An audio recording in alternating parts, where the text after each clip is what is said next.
देश नीति केवल सच्ची और पक्की खबरें।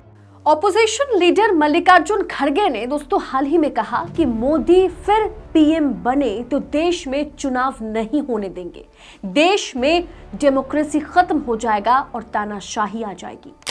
ये आखिरी चुनाव है, मोदी अगर फिर से आए तो नए चुनाव होंगे, नहीं करने देगा। दोस्तों पिछले कुछ समय में आपने वन नेशन वन पार्टी वाली बात कई बार सुनी होगी, जहां बार बार अमित शाह कह रहे हैं कि एक देश एक संविधान, जबकि आज भी देश में एक देश और एक संविधान ही लागू है। लेकिन अमित शाह की लाइन का अर्थ जो है वो कुछ और है, वो है एक राष्ट्र एक पार्टी एक संविधान, यानी सरकार जो कहेगी वही होगा, डेमोक्रेसी नहीं डिक्टेटरशिप। इसीलिए 2024 की लड़ाई भाजपा को खत्म करने की, मोदी जी को पीएम ना बनने देने की या भाजपा को हराने की लड़ाई नहीं है। दोस्तों एक्सपर्ट्स मान रहे हैं, पॉलिटिकल एक्सपर्ट्स का कहना है कि ये लोकतंत्र को, डेमोक्रेसी को बचाने की लड़ाई है।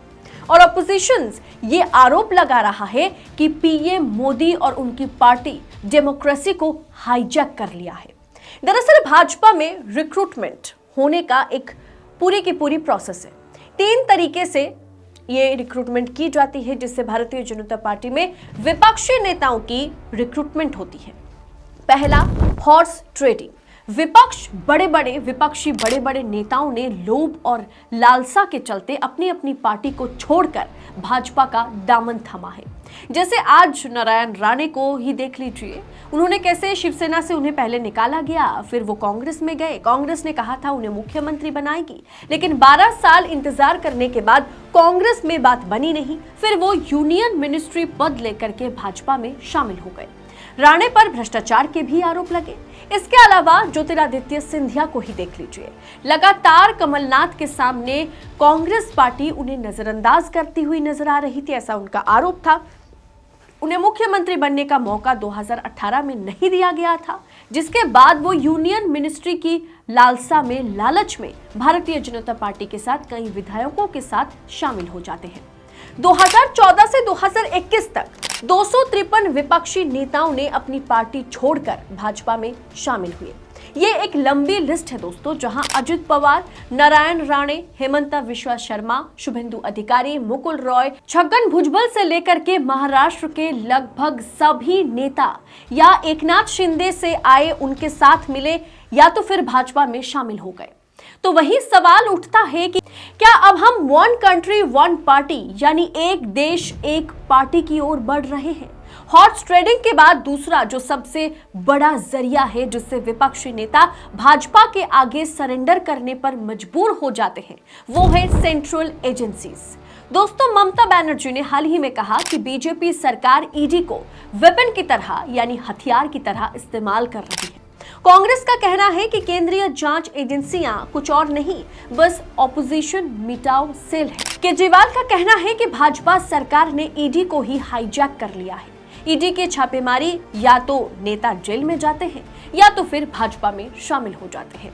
आपने देखा किस तरह से आम आदमी पार्टी के सारे कद्दावर नेता सत्येंद्र जैन और साथ ही साथ संजय सिंह, उसके बाद मनीष सिसोदिया, सब के सब जेल में बंद हैं।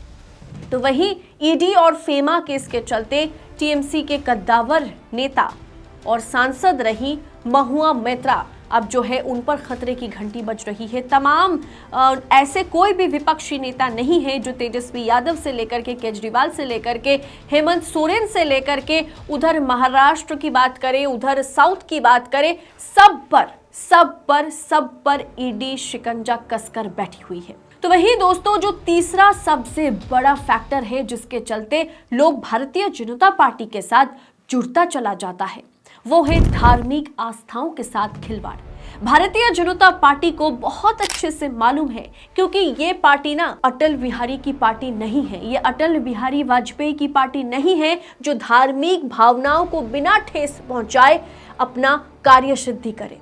भारतीय जनता पार्टी के लिए सबसे बड़ा शस्त्र अगर इस वक्त कुछ है वो ईडी तो जरूर, लेकिन भारतीय जनता पार्टी धार्मिक आस्थाओं के साथ खिलवाड़ करती है। और तीसरा सबसे बड़ा मुद्दा जो हमेशा भारतीय जनता पार्टी जिसे चुनाव से पहले भुनाने की कोशिश करती है, वो है हिंदू मुसलमान, वो है मंदिर मस्जिद। और इसी की कोशिश में कहीं ना कहीं भारतीय जनता पार्टी के साथ एक बड़ा हिस्सा जुड़ जाता है। इसीलिए दोस्तों, मोदी जी ने कहा है ना कि 2024 में मैं फिर से आऊंगा, लेकिन आप लिख के रख लीजिए कि अगर नरेंद्र मोदी 2024 का चुनाव जीतते हैं तो एक देश एक चुनाव का ऐलान बहुत जल्द हो जाएगा। कमेटी तो बनाई गई है, इस पर पूरी तरह से कामकाज चल रहा है और मोदी जी 2024 का चुनाव जीतते ही एक देश एक चुनाव को लागू करने वाले हैं और साथ ही साथ कोलिजियम को खत्म करके पूरी की पूरी जो न्याय प्रणाली है, जो अदालतें हैं, जो न्यायपालिका है, उसको पूरी तरह से भारतीय जनता पार्टी की सरकार मोदी जी अपने कब्जे में करेंगे। कोलिजियम को खत्म करके जजों की नियुक्ति को अपने हाथ में रखेंगे और उसके बाद वही होगा जिस चीज का होने का डर हमें सता रहा है कि एक देश एक party, one nation one party, यानी पूरी तरह से देश में डेमोक्रेसी को खत्म किया जाएगा और सबसे पहले रीजनल पार्टीज को एक एक कर